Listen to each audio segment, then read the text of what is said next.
Hello, and welcome back to InkLingo. I'm Alex, and today we're diving into a fun Italian story called Il Bucato Ritirato dal Balcone Sbagliato, which means the laundry taken from the wrong balcony. In the InkLingo app, you can tap any word to translate it instantly, save new vocabulary, and track your progress. Before we begin, let's warm up with a few keywords.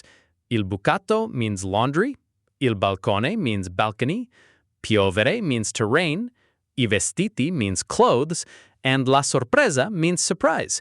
In this story, Marco rushes to save his laundry from the rain, but he grabs the wrong balcony's clothes by mistake. Let's listen and find out what happens next. Sta per piovere. Il bucato, dice Marco. I due balconi di Marco ed Elisa sono vicini. Hanno una porta in mezzo. Marco apre la porta sbagliata e va sul balcone di Elisa. Prende dei vestiti. Poi vede un vestito rosso. Non è suo. Nella tasca trova un foglio. Alle 7 sul balcone. Ho una sorpresa. Sono le 6:50. Elisa apre la porta. Perché hai il mio vestito? Chiede.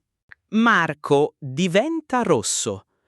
Scusa, pensavo che questo fosse il mio balcone. Ho visto le nuvole e ho preso tutto. Elisa prende il vestito e il foglio.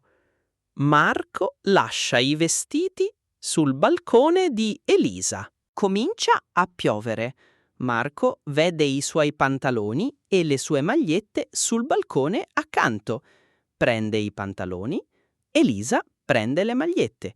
Tutto è dentro. Grazie, dice Marco. Prego, la prossima volta guarda bene il balcone, dice Elisa. Marco sorride.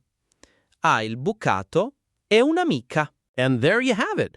Marco mixed up the laundry, but in the end, everything dried safely inside.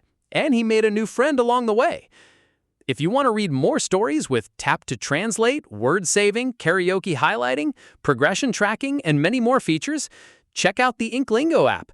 You can also read hundreds of stories for free on the website at inklingo.app.